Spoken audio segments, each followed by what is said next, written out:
You ever notice how the people who are supposed to care the most about you can make you feel the smallest? That's how it feels for me every single birthday. I'm 18 now, technically an adult, but for as long as I can remember, my dad has never been there on my birthday. Not once. He doesn't just forget, like he wakes up and realizes it's August 14th and he didn't buy a cake. No, it's like he deliberately arranges his life so he's never in the same city as me that day. Every single year, he's traveling, working late, caught up with something. Always an excuse. Always some vague promise to make it up to me. Spoiler, he never does. And my mom, she's tried to shield me from it. She used to bake these over-the-top cakes, like trying to double the love to make up for what I was missing. When I was little, I actually believed her when she said, "Daddy really wanted to be here, but he's so busy." But as I got older, I started noticing patterns.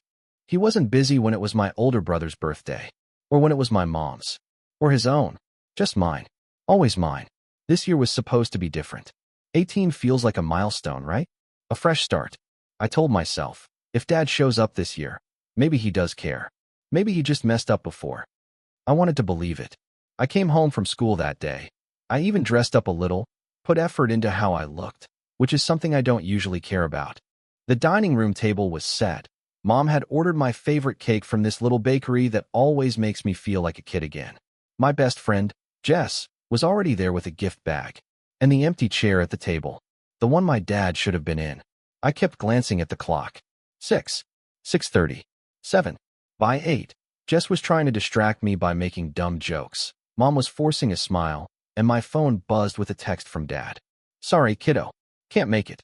Rain check?" I don't know what it was about that message. The casualness, maybe, but something in me snapped.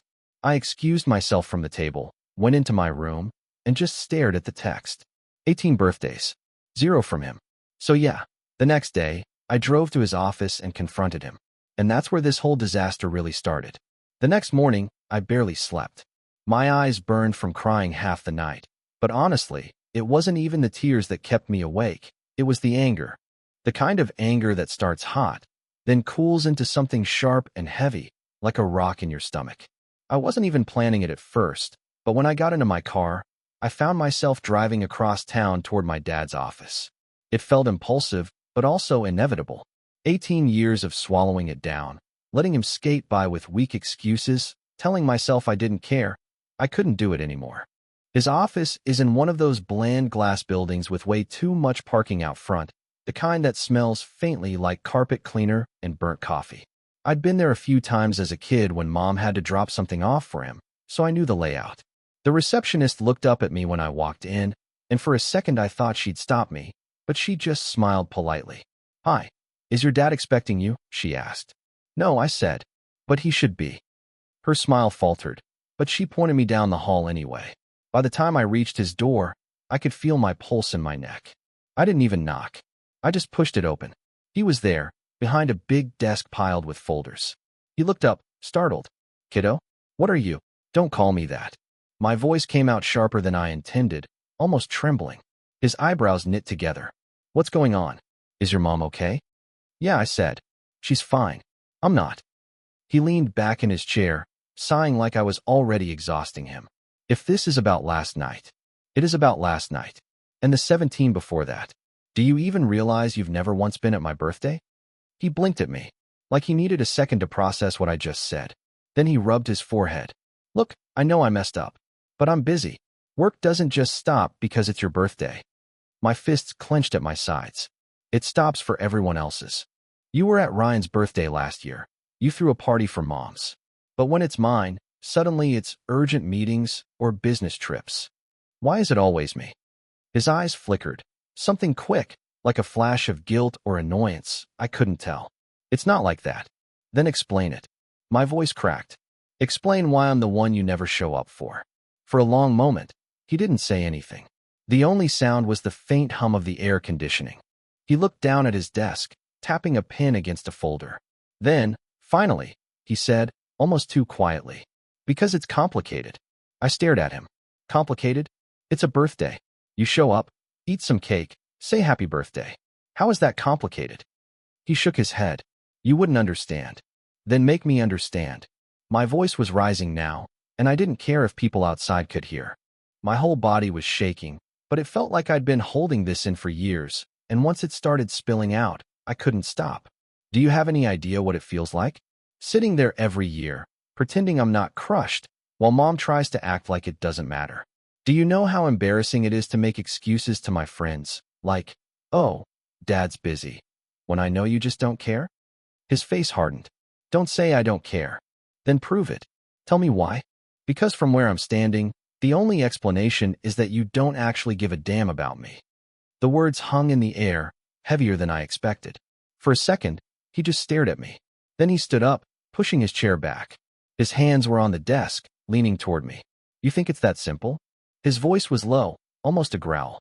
You think I just wake up and decide to skip your birthday for fun? Then what is it? He hesitated. And then, finally, he said something that made the ground shift under me. I don't go because I can't. You don't know the whole story, and your mom never told you. But there's a reason I'm not there, and it's not what you think. My breath caught. What are you talking about? His jaw tightened. He looked like he'd said too much already. It's complicated, he repeated, softer this time. Ask your mother. And just like that, he sat back down, grabbed a folder, and pretended to read. Like he hadn't just dropped a bomb in the middle of my chest. I stood there, my heart pounding, my mind racing with 1,000 questions. Ask mom. What did that even mean?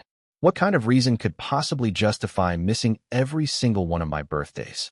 I wanted to scream at him, demand answers, but something in his face told me he wasn't going to give me more. Not now. Maybe not ever. So I turned around, opened the door, and walked out.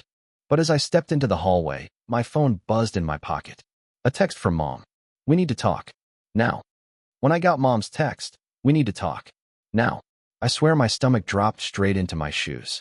It felt like my whole world was spinning. I barely remember the drive home. My hands were white-knuckled on the steering wheel, my brain running laps. My dad's words were echoing in my head. Ask your mother. What was that supposed to mean?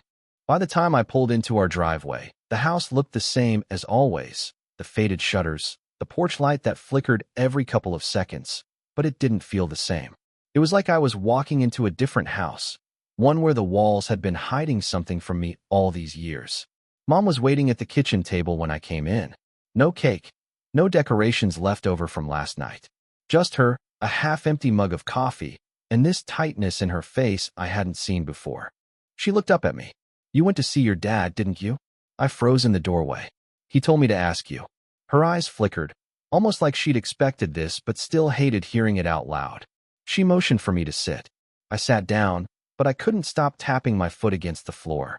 My whole body felt restless, like I might explode if she didn't start talking immediately. Mom, I said, my voice rough. Why has Dad missed every birthday of mine?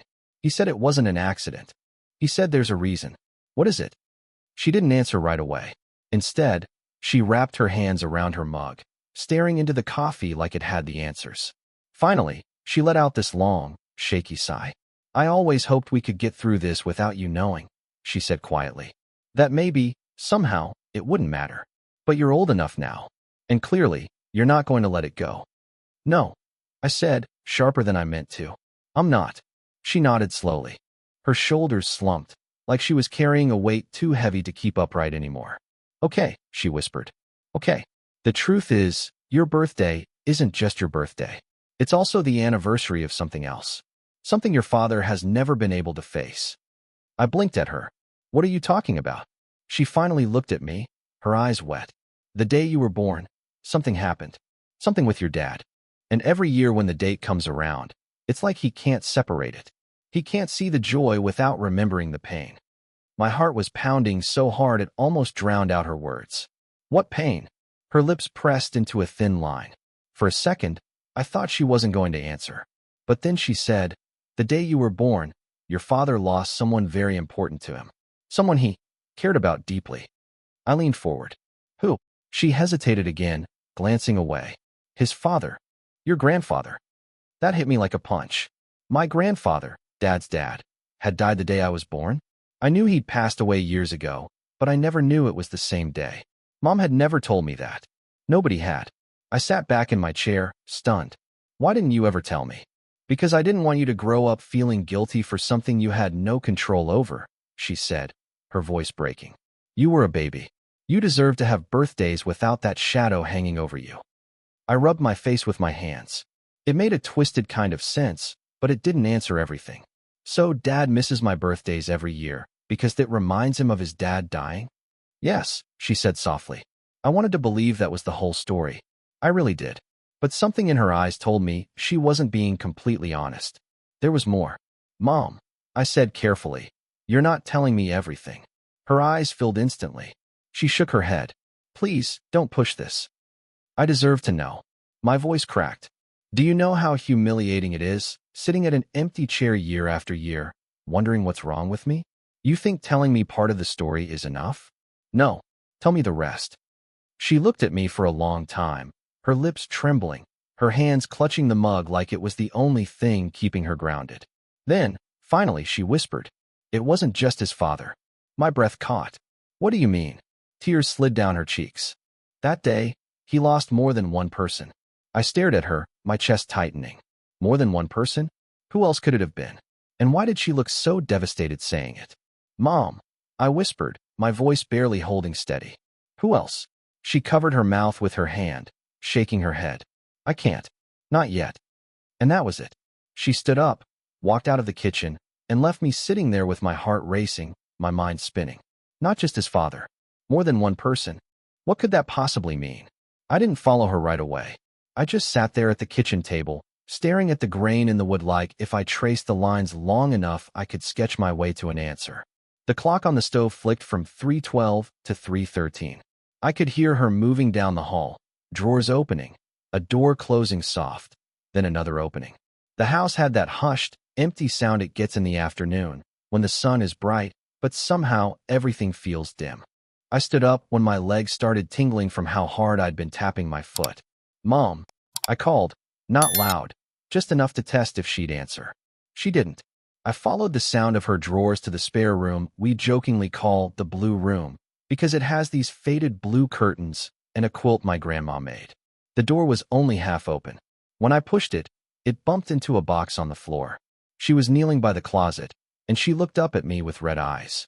There were 3 boxes, one taped, one half open with papers inside, and one that had that old paper smell that always reminds me of school libraries. She wiped her face with the heel of her hand like she didn't want to be seen crying. I was going to tell you when you were older, she said. But you never stopped being my child, and I never stopped being scared. Scared of what? I asked, even though I knew. Not the details, just that shape of fear parents have when they think the truth could break the kid they're supposed to protect. She tapped the lid of the half-open box. Of this. Of what's inside. Of you looking at me differently afterward. I sat on the floor beside her. The carpet smelled like lemon cleaner. It made me think of all the times I'd lay here as a kid reading while she switched out seasonal clothes, never knowing there were boxes in the closet that could shake the ground under my feet. She took a breath that sounded like it hurt. When your dad and I were 25, we had a bad year. He'd just started at the firm. He was gone a lot. We argued about everything. Money, dishes, who forgot to buy the milk, who forgot to text. None of it was big on its own, but together it was like living in a house that always hummed. You know that feeling before a storm, when your hair starts to lift. It was like that for a year. I nodded because I could picture it, even though I wasn't there. The house vibrating with little hurts. We separated for a month, she said. It wasn't official, just he packed a bag and stayed with a friend. We told ourselves we needed space to reset. It was supposed to be temporary. She smiled the tiniest, saddest smile. I missed him the entire time, which made me angry at myself for missing him, which made everything feel even heavier. She shifted to face me. During that month, I saw someone else. It wasn't planned. It wasn't a relationship. It was, she searched for the word. Stupid. Honest, but stupid. It was an old friend from a night class. We went for coffee, and then we had too much wine, and it happened once. One night. We didn't even exchange last names beyond what I already knew. I woke up the next morning and felt like I'd swallowed sand. The room seemed to tilt. It wasn't that I hadn't guessed something like this.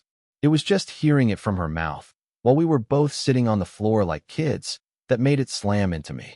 And then you and Dad got back together, I said, my voice thin. We did. She swallowed. We both apologized. We made rules about communication. He came home. 2 months later, I found out I was pregnant. The air got thicker, like we were underwater. I didn't say anything because I knew the next sentence already. I just didn't know how it would sound. She continued, voice careful. The dates meant there was a chance your dad wasn't your biological father. Not a big chance, but a chance. She looked at my hands, which I suddenly realized I'd curled into fists without meaning to. I wanted to tell him sooner. I tried to. I had the words in my mouth so many times, and every time I swallowed them because I thought, if I say it, I'll lose him. I stared at the pattern in the quilt, blue triangles pointing into each other. So you told him on the day I was born. She closed her eyes, and tears pushed out from under her lashes. I did, she whispered. I was in labor for 19 hours. I was exhausted and scared and in pain, and he was holding my hand, and he kept saying he loved me, and we were going to be a family. It felt wrong not to tell him before you arrived, like it would be a lie if I didn't. I told him there was a small chance. I told him I was sorry. I told him I loved him.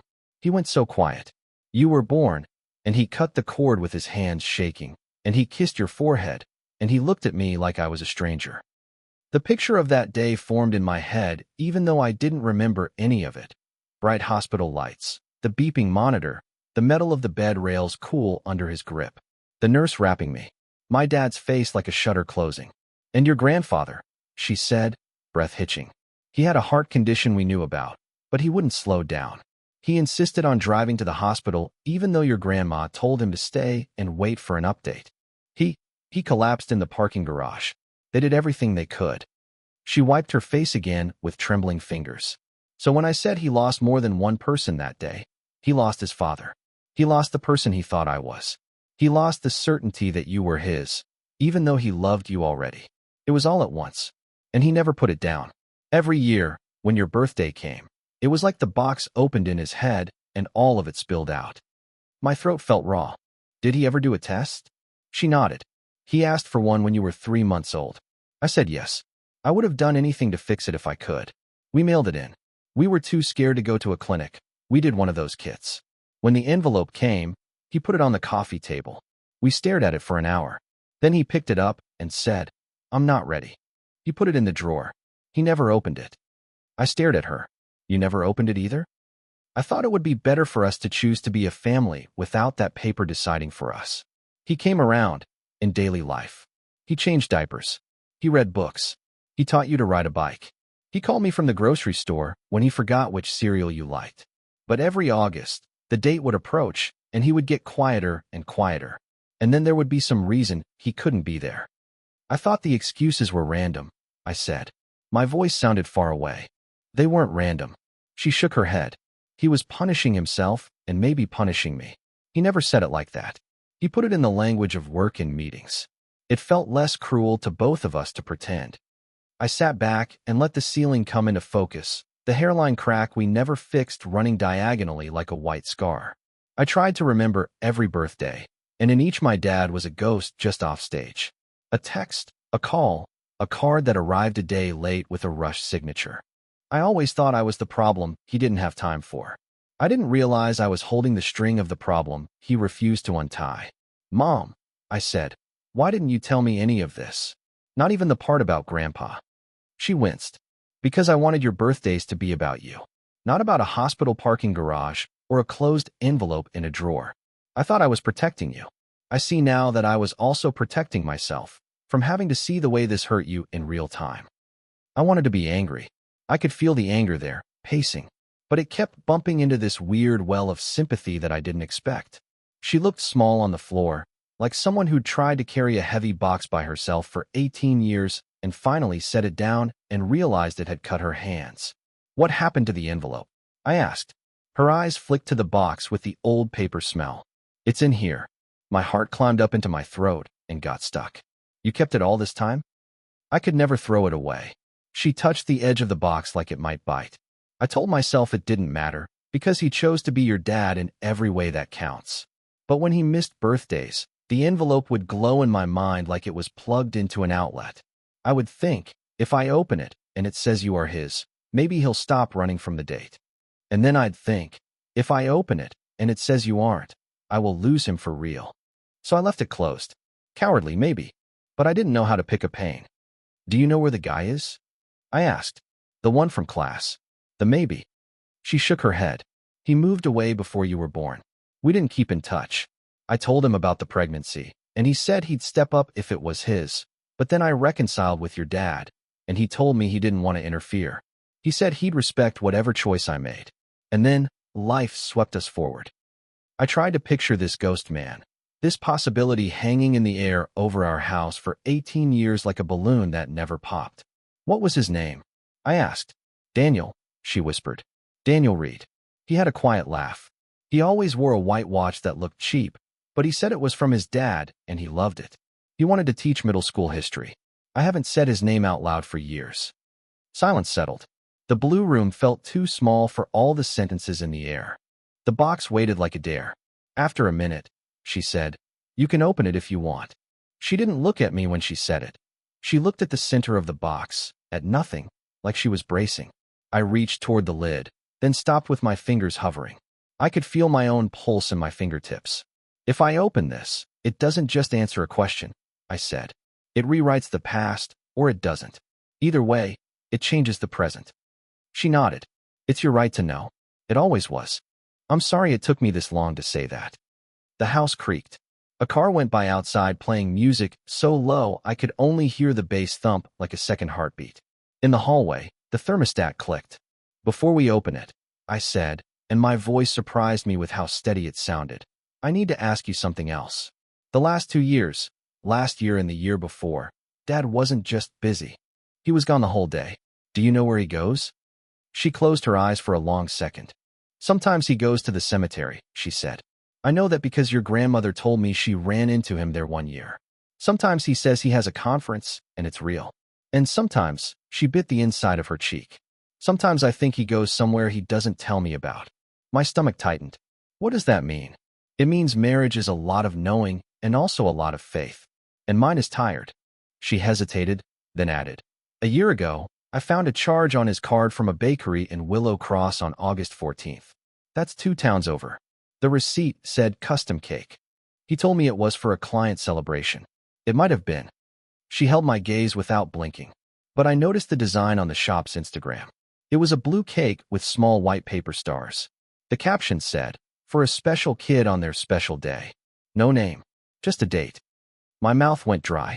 My brain tried to supply a list of reasonable explanations and produced a handful of empty note cards. A kid, I repeated, like saying the word slower would make it make sense.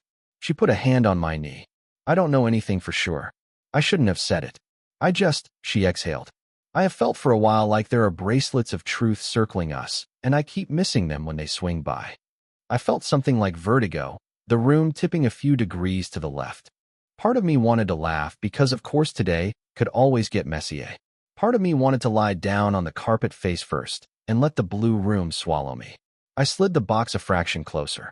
The cardboard rasped against the carpet. If there's a test in here, I said, I don't want to open it alone. I won't let you, she said, and that simple sentence made my chest ache. We lifted the lid together. Inside were old cards, hospital bracelets rubber banded, a photo of me as a newborn squinting like a tiny old person, and a manila envelope with a mail-order lab logo in the corner. The seal wasn't broken. I picked it up. It was heavier than I expected, like it had gravity. My name was handwritten on the front in my mom's neat letters. Underneath, in my dad's handwriting I recognized from notes on the fridge, a date, November 22nd, 18 years ago, 3 months after I was born. I slid a finger under the flap. The paper made that small sighing sound envelopes make when they give up. I paused with the flap halfway lifted, my heart thudding so hard I could feel it in my ears. Before I could finish, the doorbell rang. We both froze. The bell rang again, shorter, like the person outside had less patience this time. Mom and I looked at each other, then at the envelope, then at the door. My phone buzzed on the carpet where it had slipped out of my pocket. Unknown number. I opened the text without thinking. It was one sentence. I think we share a birthday. I looked at Mom and held up the screen. Her face changed, a small shock of recognition and fear. The doorbell rang a third time, louder, followed by a knock. A voice through the door, muffled but unmistakable. Open up, my dad said. We need to talk about that envelope. The knock rattled through the house like a drum. Mom's eyes widened. her whole face drained of color. My phone was still glowing in my hand with that text from an unknown number. I think we share a birthday. And now Dad was at the door. Open up, he said again, his voice firmer this time. Not loud, not yelling, but with that weight he used when he meant business. I'd heard it at soccer games when he disagreed with a ref, or at restaurants when a bill came out wrong. A voice that expected compliance. Mom stood up so quickly her knee knocked into the box and made the bracelets and old papers shift with a papery sigh. Stay here, she whispered, moving toward the door. But I couldn't just stay. My legs carried me out of the room behind her, heart hammering, the envelope still clutched in my hand. She opened the door just enough to slip her face through. This isn't a good time. Dad's voice dropped. I know about the envelope. I know you told her. My mom didn't answer. I pulled the door wider myself. Yeah, she told me. And I have it. Dad's eyes flicked to me, then to the envelope in my hand. His jaw tightened, but he didn't reach for it. He just stepped inside, closing the door behind him. The air in the entryway thickened. Why now? I asked.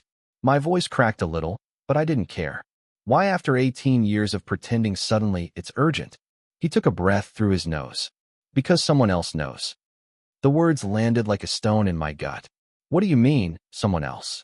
He glanced at Mom, then back at me. I've been contacted. A few times. Messages, letters. From someone who thinks they might be connected to me. To us. My phone buzzed again in my hand, and I showed him the screen. Like this. He froze. His face went pale, then tight, then unreadable. Who sent that? You tell me, I said. Before he could answer, a door opened upstairs. Heavy footsteps on the stairs. My brother Ryan appeared, hair messy, holding a bag of chips like he'd just wandered out of a nap. He looked at the three of us like he'd stumbled into a movie halfway through. What's going on? He asked. Nothing, Mom said quickly. Go back upstairs. Ryan squinted at the envelope in my hand. What's that? None of your business, Dad said sharply. Pretty sure it is if everyone's yelling, Ryan shot back. He walked closer, leaning on the banister. What's in the envelope? I looked at him. A DNA test. From when I was a baby. From when they didn't know if Dad was actually. My voice cracked again. I couldn't finish. Ryan's eyes went wide. Wait, are you saying? He looked at Dad, then Mom. Is she serious? Mom covered her mouth, tears in her eyes. Dad pinched the bridge of his nose. It doesn't matter, Dad muttered. It does matter. I snapped. It's the reason you've missed every single one of my birthdays. You couldn't even look at me without seeing a question mark. You left me sitting at the table year after year while you what? Ran away from me. Ryan looked between us, confused and angry. So you're saying she might not even be Dad's kid? Ryan. Mom tried, but he cut her off. Unbelievable, he muttered, shaking his head. Unbelievable. And all this time you let me be the bad guy for saying Dad works too much, when actually you were hiding this massive bomb from us. Don't put this on her, I snapped. He threw his hands up. Then who do I put it on? Dad. Mom. You for opening it now? I haven't opened it yet, I said, holding up the envelope. The room went still again. Dad's eyes locked on it. Ryan's eyes too. Mom's hands were trembling. Dad stepped forward, lowering his voice. Don't open it. Once you do, there's no going back. I glared at him. And what? We just keep pretending forever. You get to keep disappearing every August while I sit there wondering what's wrong with me? No, I deserve the truth. He shook his head, almost desperate now. The truth won't fix anything. It'll just break us worse than we already are. Ryan snorted. Newsflash, we're already broken. That stung, but it wasn't wrong. I looked down at the envelope in my hand. It felt heavier than ever, like it contained not just paper but the weight of all the years, all the lies, all the empty chairs at my birthdays. My thumb brushed against the seal. Don't, Dad said again, his voice almost pleading. And then Mom said softly, through tears, if she wants to, let her. We all turned to her. She looked exhausted, broken down to the bone. Let her, she repeated. My hand shook as I slid my finger under the flap again. My pulse roared in my ears. Ryan was leaning forward now. Dad was gripping the back of a chair like he needed to anchor himself. The flap tore. I pulled the paper out slowly, my eyes skimming the black and white lab letterhead. And that's when my phone buzzed again. Another message from the unknown number. Don't believe everything in that envelope. Please meet me. I can explain. My hands froze, the paper half unfolded. And for the first time, I wasn't sure if the truth was in my hands or waiting outside. The envelope felt like it was burning in my hands. One thin piece of paper that could rewrite my entire life. And yet, when my phone buzzed again with that message from the unknown number, "Don't believe everything in that envelope. Please meet me. I can explain," I froze. It wasn't that I didn't want to know. God, I wanted to know more than anything. But suddenly it felt like even if I read the result, it wouldn't actually settle anything. Because if some stranger out there was claiming to share my birthday, then the truth wasn't just sealed in an envelope. It was walking around, sending me texts. I folded the paper back up, slid it inside, and set the envelope on the table. "What are you doing?" Ryan asked, his voice sharp with disbelief. "I'm not opening it," I said. "Why not?" His voice cracked like mine had earlier. "We've been dancing around this for years, and you have the answer right there." "Because it might not even be the whole truth." I held up my phone. "Someone's been messaging me. They know about my birthday. They say they can explain. So what if this," I gestured at the envelope, "isn't the whole story?" Dad's face turned gray. "What messages?" I showed him the screen. His expression hardened instantly. He rubbed his forehead, muttering, "I knew this was coming." "What do you mean you knew?" I demanded. He looked up at me with eyes that weren't angry, just tired. "Because I've been getting them too." The room went dead quiet. Even Ryan stopped chewing his chip. "What?" Mom whispered. "For the past year," Dad admitted. "Letters, texts. Someone claiming to be connected." At first I thought it was a scam. Then the details got too specific. They knew dates, names, things I never told anyone outside this house. He shook his head, almost like he was dizzy. I ignored them. I thought if I didn't feed it, it would go away. "Well, it didn't," I said, waving my phone. "Now it's at our door." He sighed, running his hands down his face. "I'm sorry." The words sounded foreign coming out of his mouth, like he didn't say them often. I stared at him. Sorry for what? For missing every birthday? For making me feel like I didn't matter? For keeping me in the dark about my entire existence? His voice cracked. For all of it. But instead of relief, all I felt was this hollow ache in my chest. Because the way he said it didn't sound like a confession. It sounded like a line. Like the kind of apology you give when you're trying to shut down an argument, not when you're actually sorry. I shook my head. "You don't mean that." "Yes, I do," he insisted, stepping closer. His hand twitched like he wanted to put it on my shoulder, but I stepped back. "I've handled this wrong. I should have been honest sooner. I should have," his voice caught. "I should have been there for you anyway. Even if I didn't have answers. You didn't deserve to grow up with that empty chair." Something in my chest stung, because for a second it sounded real. But then I thought of every birthday, every excuse, every time I told myself not to cry because Dad's busy. One apology didn't erase all that. "You had 18 chances to show up," I said, my voice shaking. "And you failed every time. Saying sorry now doesn't change anything." He flinched, like the words physically hit him. Ryan shifted uncomfortably. "Look, maybe we can just..." "No," I cut him off. "I'm done pretending this is normal. I'm done making excuses for him." I turned to Dad. "If you really want to fix this, stop hiding. Tell me the truth about the texts. About who's out there sending them." He hesitated. "I don't know for sure." "Then you'd better find out," I snapped. The silence that followed was thick enough to choke on. Dad's eyes dropped to the envelope again, and for the first time, he didn't tell me to put it away. He just looked resigned. Finally, he said, "If you meet them, don't go alone. Promise me that much." That sent a chill down my spine. "Why?" "Because if they're who I think they are," he trailed off, shaking his head. "Just promise me." Before I could answer, my phone buzzed again. A new message from the unknown number. "I'm not here to hurt you. I just want to meet my sister." My breath caught. The room blurred around me. "Sister." I looked up at Dad. His face was pale, lips pressed tight, eyes full of something between guilt and dread. "Who is she?" I whispered. He didn't answer. And that silence told me everything. That night, I couldn't sit still. Every time I closed my eyes, I saw that message again. "I just want to meet my sister." I didn't tell Mom or Dad I was going anywhere. They'd both been watching me like hawks since the text came through, like I was about to bolt. So I texted Jess instead. "Me, can we talk?" "Jess, yeah, what's wrong?" "Me, can I come over?" "Jess, of course. Bring snacks if this is one of those all-night therapy sessions."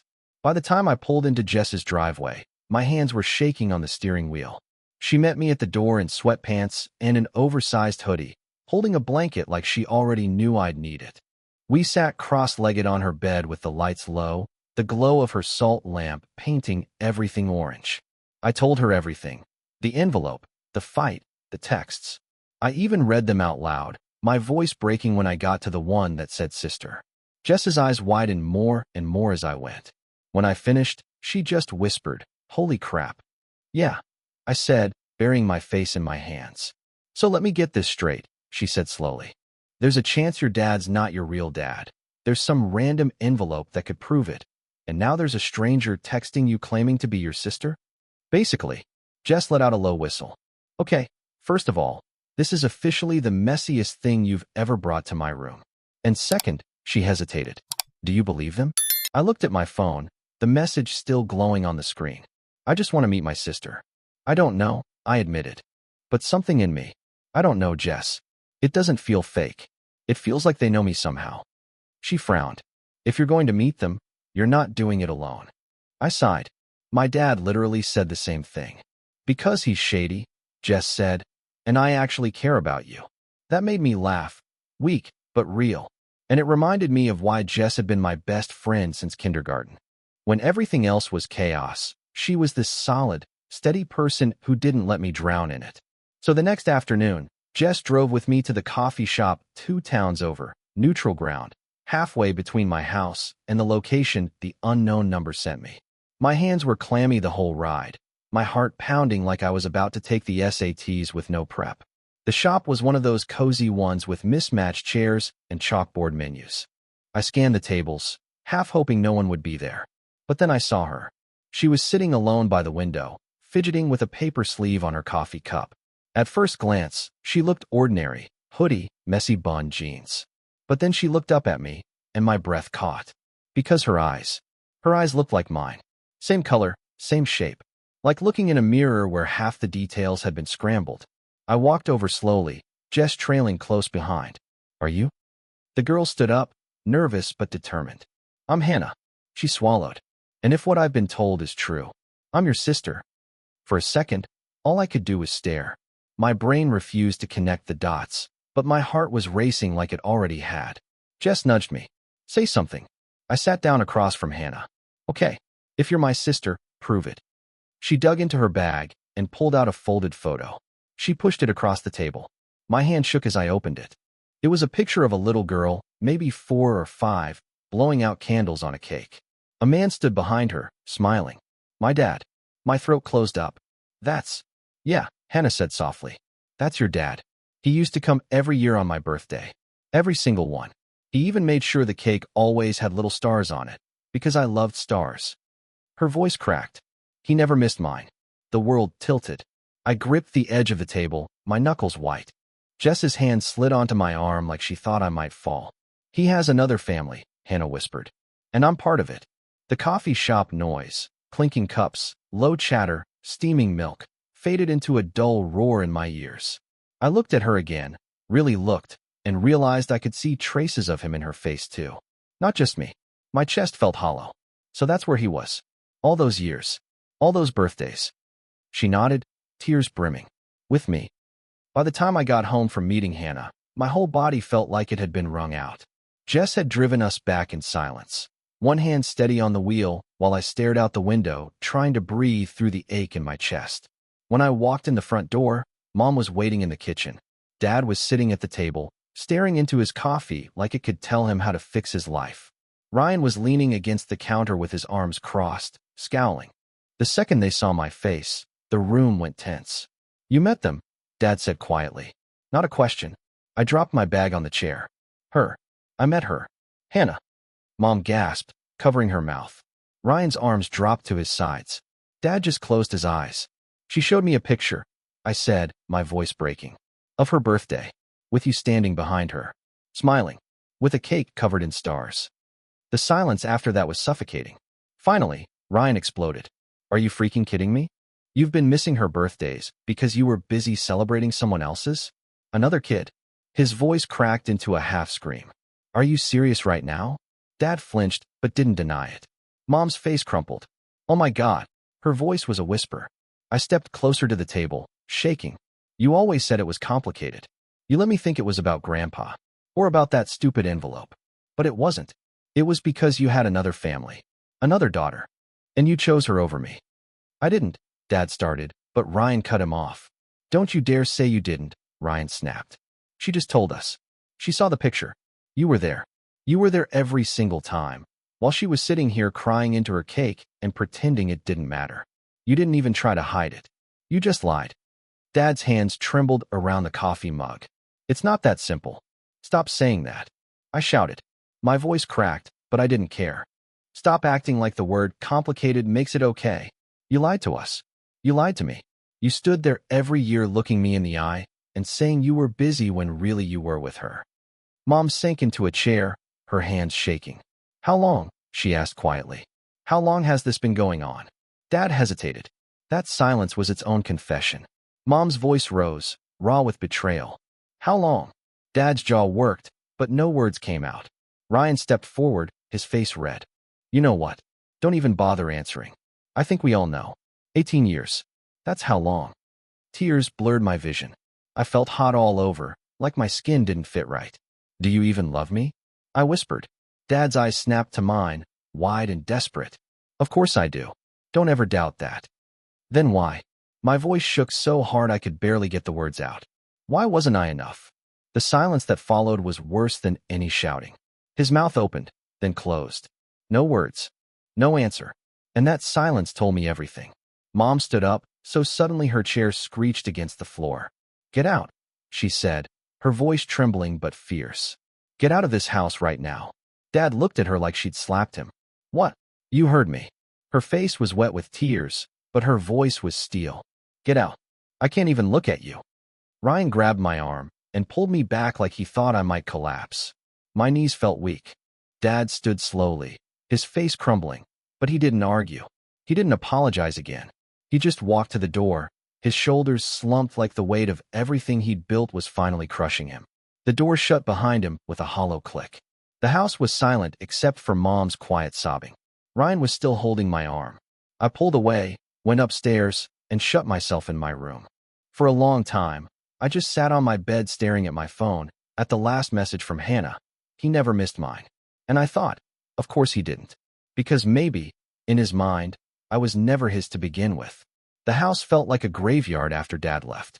Quiet, heavy, every sound echoing louder than it should. Mom stayed in the kitchen, her soft crying drifting up through the vents. Ryan slammed his door so hard the walls shook. And me? I just sat on my bed with my phone in my hand, staring at Hannah's picture over and over again. My dad's face, my dad who couldn't make it to a single one of my birthdays, lit up behind hers. Smiling, proud, present. Everything I'd begged for my whole life, he'd already been giving to someone else. For the next couple days, I didn't talk to him. He texted me, short, awkward things. Please answer. We need to talk. You're still my kid. I didn't reply. Each buzz made my stomach twist tighter. Part of me wanted to scream at him through the screen, unleash every birthday I spent waiting for him to walk through the door. Another part of me wanted to block him and erase his name entirely. I didn't do either. I just let the messages pile up like trash I couldn't bring myself to throw away. Mom barely spoke those days. She moved around the house like a shadow, her eyes red, her coffee going cold on the counter. Ryan was furious. I could hear him pacing his room at night, muttering under his breath, slamming drawers. Once, he cornered me in the hallway. Are you really not going to read it? He asked, jabbing a finger toward my room where the envelope sat on my desk. Not yet, I said. Why? Don't you want to know? Of course I do. I snapped, louder than I meant. But knowing doesn't change the fact that he chose her over me. Paper won't fix that. Ryan just shook his head and walked away. It wasn't just my family weighing on me, though. Hannah kept messaging. At first, it was cautious. I didn't mean to ruin anything. I just wanted to meet you. Then longer ones. About her school, her favorite books, the way she always wondered why her birthday cakes were so elaborate, like someone was overcompensating. She said she'd known for years something was off, the way Dad always came for her, but looked sad the whole time, like his heart was somewhere else. It should have made me hate her, but I didn't. I couldn't. Because underneath the mess, she was just like me, a kid stuck in the middle of choices we didn't make. Still, every time I typed out a reply, I froze. I didn't know how to talk to someone who was both a stranger and my blood. By the third day, I made a decision. I was done. Done waiting for him to come around. Done twisting myself in knots every August. Done hoping for something he never gave. I texted him 3 words, "Don't contact me." Then I blocked his number. For the first time in years, I felt like I could breathe. Not free exactly. The weight was still there, but lighter. Like I'd dropped part of the load. That night, I sat in my room scrolling aimlessly, trying to distract myself. The envelope sat on my desk like it was watching me. I ignored it. Until the knock came. 3 sharp raps on the front door, loud enough to echo up the stairs. I froze. Ryan's door creaked open down the hall. Mom's footsteps thudded softly from the kitchen. Another knock. Louder this time. I crept to my window and peeked through the curtain. Dad. He was standing on the porch in the dark, hands shoved deep in his jacket pockets, his face pale and tight. I backed away from the window, my pulse racing.